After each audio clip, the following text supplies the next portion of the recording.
Welcome back to Lovecraft Country, episode 7. I've been told that this is basically Hippolyta's episode, which I am down for. But what happened with her going to Devon County? It's kind of a big thing, right? Oh, okay, alright, here we go. I've never done this before. She better figure something out. There you go. Every beginning is in time, and every limit of extension is space. I'm confused, but I'm digging it. I am. Okay, alright. Okay. Well, that confirms that she makes the potions out of dead people. Do things most people couldn't even imagine. Like fuck me. As a man. Yes! I never lied to you.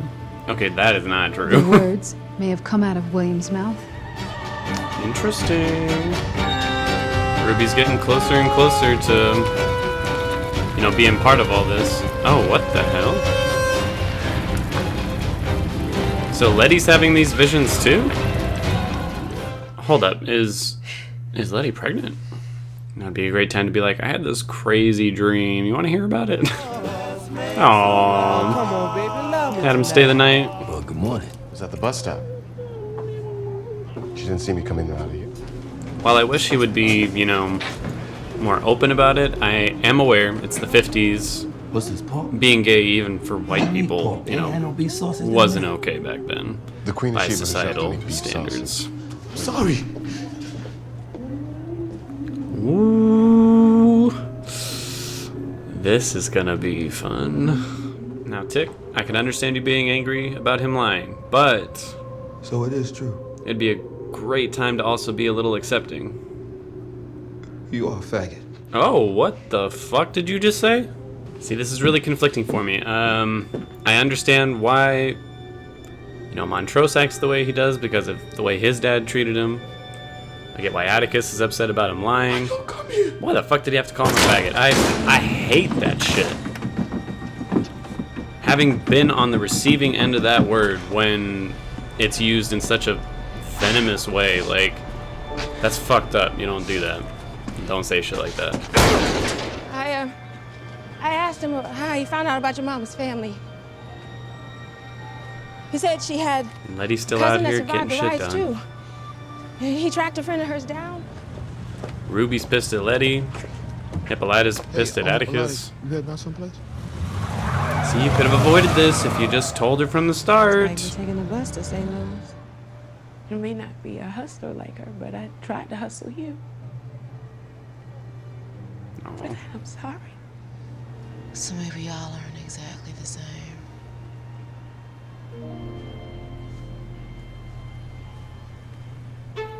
Well, that's, that's a step. It's not too bad. See, that's what a genuine apology can get you. Some genuine forgiveness.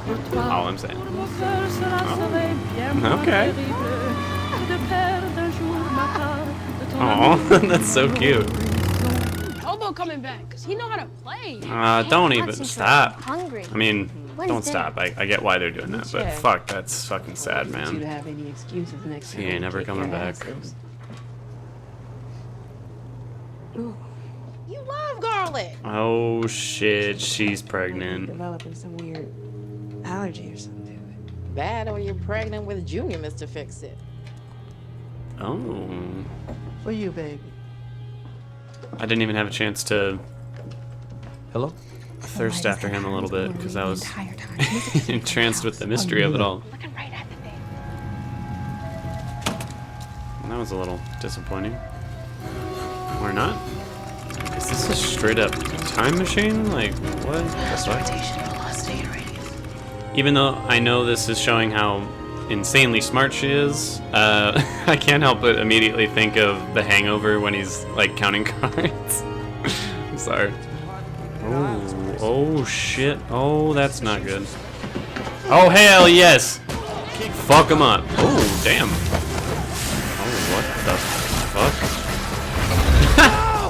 Bye. Damn straight. Am I supposed to feel bad? Because I don't. Oh shit. feel like I'm watching Doctor Strange now. Like, what the hell?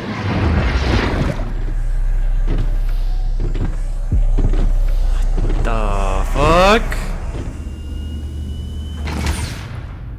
Digging the hair. You were not in a prison. Kind of feels like a prison. Damn. Just figured it. Oh. Okay, so you say it's not a prison, but she can't leave. I want to be dancing on stage in Paris with Josephine Baker. What the fuck?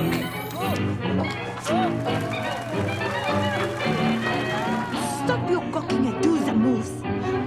Okay, sorry. White folks wanted me to be. I feel like they just found a smart way to lynch me without me noticing the noose. Damn, that's a good quote right there. I want to kill white folks. Can't blame you. I am Hippolyta!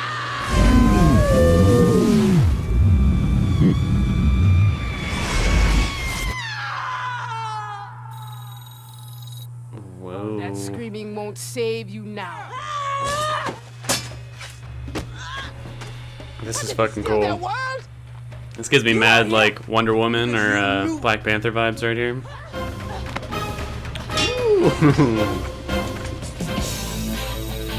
This is not at all what I expected Hippolyta's episode to be like, and it's fucking cool.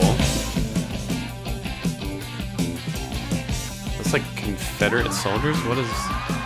Who are they fighting? Fuck yeah. Fuck it up, Hippolyta. Well, it looks like she got her wish. She got to kill some white people.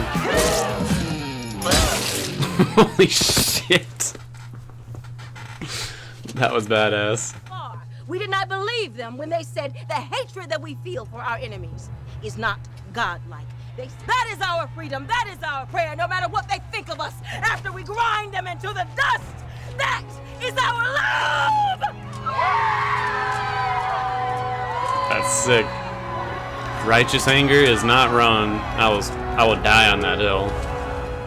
Are you gonna get to see George again? Cause What are you looking at, George Franklin? no, my heart can't take it. God, it feels real.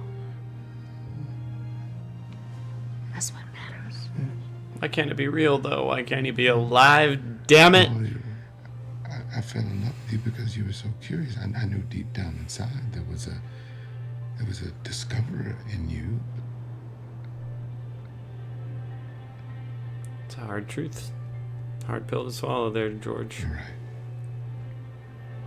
I let you, helped you shrink. Oh, you're gonna take him with you?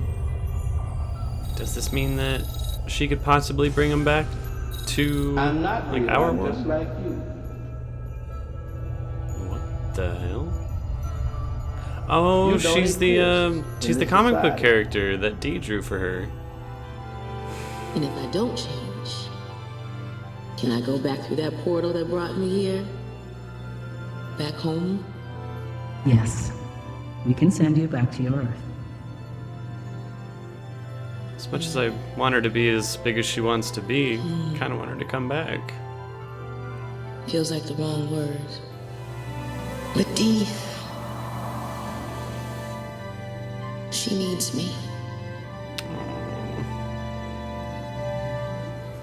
So where did he go? Did he just go straight through the portal and then right back out? Oh, Hippolyta! Oh, if those are cops coming, you gotta get the fuck out of there. What? Oh shit, that's not good.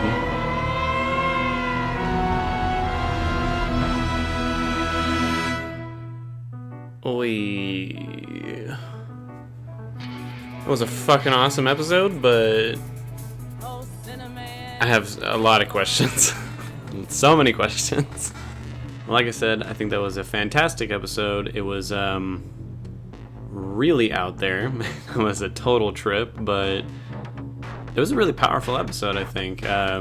Even though I already really liked the character of Hippolyta, seeing her go on such a dramatic change and on such an interesting path in this episode was really, really cool. And she made an excellent point that society, the people around her, particularly white people, have stifled her and made her feel small. And I feel like that happens a lot with a lot of different black people, where they feel like they can't be their true selves in order to fit in with other white people or in the society, and therefore they limit themselves or they close themselves off and make it so that they're more digestible by other people. When in reality, we should all find our true selves, be exactly what we want to be, no matter how small or large that may be. And like I said, it was really fucking cool to see her figure out exactly what she wants to be. She got to dance with her idol, and then she got to become a warrior and learn how to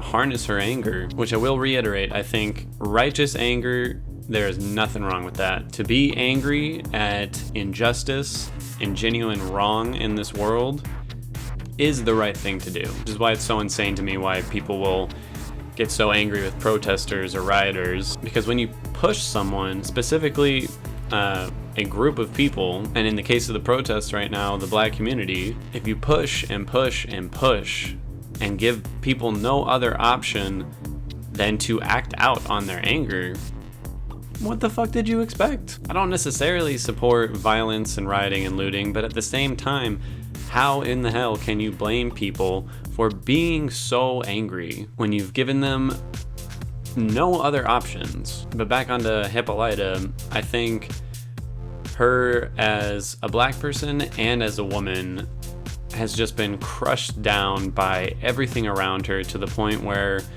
she can't take it anymore. And it was actually kind of sad at the end of the episode when she decides to give up all of that freedom and all of that power in order to go back and take care of Dee. That being said, I don't think she'll come out the other side the same person that she was. I think that old Hippolyta is gone forever, and that this experience has dramatically changed who she is and what she is capable of. So like I said, even though she had to give up all that freedom, she didn't give up who she really is, which I think is very, very cool. And a true testament to the sacrifice she's willing to do for herself in terms of her daughter, who I now fear for quite a bit, considering her comic book is going to be found on the dead body of a white cop, so you know Lancaster is going to be coming for her. And I pray that Ruby or Hippolyta is able to come to the rescue, or Dee is able to defend herself and get some shit done. I don't really know how it's all going to play out, but either way, she is certainly going to be a target now, and that fucking sucks. Atticus in this episode, just like the last episode, is really conflicting for me. The way he talked to his dad and reacted to that news, while being understandable, was also really out of line. It was really fucked up. A little brief bit of history for anyone that might not know. The reason gay people have been called faggot for centuries is because a bundle of sticks would be called a faggot at one point, and they would literally burn gay people alive for being sinful and disgusting and this and that. So the connotation of that word is thousands, if not millions, of gay people being burned alive just for being gay. So that word really fucks me up. Hearing anyone use it, whether it be a joke or with genuine bigotry and anger, it's not okay. It's super fucked up. And to hear Atticus call his dad that was honestly really disappointing. But on the other hand, like I said, he was beaten by his dad so much for being too soft, and he wanted to, make him more manly and all this shit. So in Atticus's shoes, I can see how that is really confusing and frustrating for him. But again, it ties back to the theme of the cyclical violence of a lot of families, how the father beats his child, and then that child beats his child, and on and on and on. And on top of that, Atticus did go and save Hippolyta and help her out when those two cops were 99% likely going to kill her or torture her or do some evil shit to her. So yeah, it's really complicated. And I don't think that's a bad thing at all. People are complicated. No matter what people try to label one another, nothing is completely black and white. There are layers to every little thing and every person. That doesn't absolve people of any of their wrongdoing or bigotry or hate or whatever it might be. It just makes things more complicated. Was also really glad to see Ruby and Letty begin to reconcile their relationship. Even though it's clear things aren't, completely smoothed over, and they shouldn't be, honestly. It shouldn't just be a quick apology and then that's that. But I'm glad that Ruby was able to hear out her genuine apology and offer Letty a chance to be in her life again and make things right. But they both aren't telling each other the whole truth as to what they know about the situation going on around them, and that could lead to some serious problems. If Ruby were to open up to Letty and say, I met this crazy lady named Christina who says she has feelings for me and all these kinds of things, and taught me about magic and gave me this potion, and Letty were honest and opened up about how she met, William and Christina and all these crazy Braithwaites involving ghosts and monsters and magic, they could really begin to combine forces and become a real unit. But they have not got that far yet. Aww. Sorry, just rewatching part of the episode and that moment when Hippolyta sees the black woman on the motorcycle. That was such a cute moment. The way I interpreted that was Hippolyta got to see a woman truly being as free as she can be, not adhering to any kind of societal norms. She's a black woman riding a motorcycle, doing something that a lot of people would consider too dangerous for a woman in those times. Or I guess even today, there's sexism, hasn't really gone away either. And the woman on the bike's also wearing fairly masculine clothes, she's just not adhering to what other people want her to do per se. She's doing what she wants to do, she's being free. Which again definitely plays into the overall theme of the episode, which is in America, black people don't experience true and utter freedom. Society tells them that they have, but then forces them into these certain roles so that the rest of us can feel more comfortable around them. And the more important theme of the episode, that's a bunch of bullshit, and people should be free to be whatever the fuck they want to be, whatever the fuck they want to do, as long as, they're not hurting other people. If a black woman wants to be an astronomer or a biker or a warrior, soldier, whatever the fuck, they should be allowed to do it. There should not be any kind of reason that a person should not be exactly what they want to be. And I feel like that slightly ties into Montrose and Atticus as well.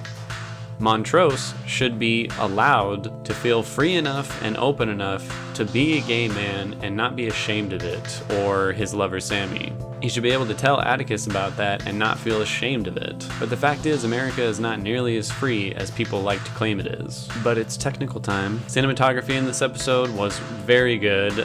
There were some really, really trippy visuals and kind of cheesy and quirky special effects that were used, but in such a cool way. Like, normally I wouldn't be a huge fan of like the cartoonish nature of some of the visuals, but it just worked so well because again it was tying into the theme of unmitigated freedom. Like, they allowed this episode to be as out there and insane as they possibly could, because why not? Music in this episode was once again very fitting for every different scene, whether they were using Josephine Baker's music or the sound bits of famous speeches that were being used. The show just uses sound in a very unique way that never fails to bring a certain dimension to any of the episodes that I don't think it otherwise would have had.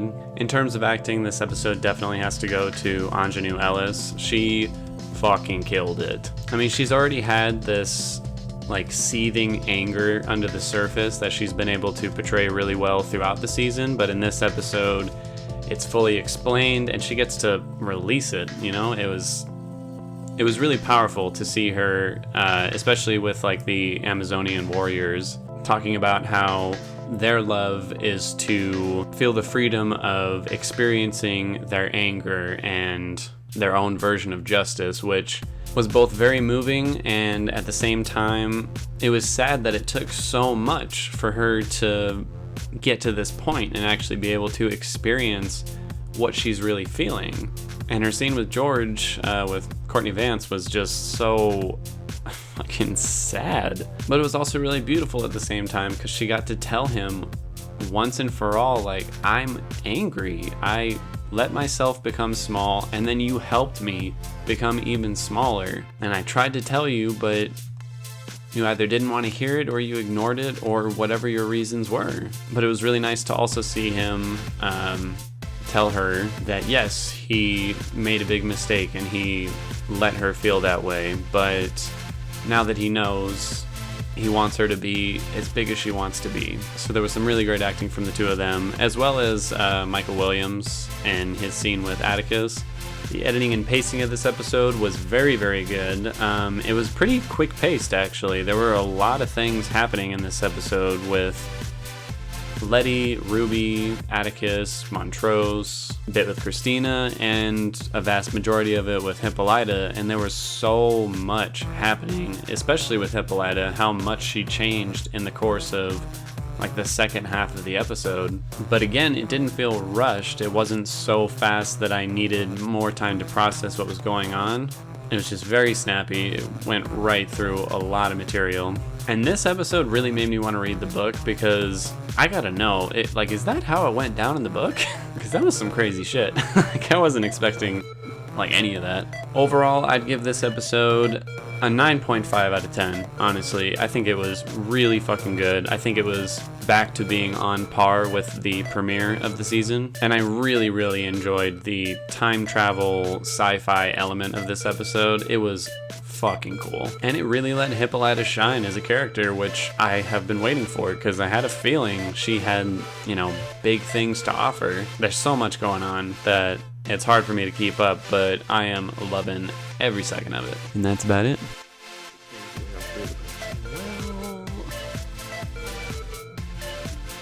Well, I would hope that was true, but like I said, the whole tentacle is coming out of everywhere.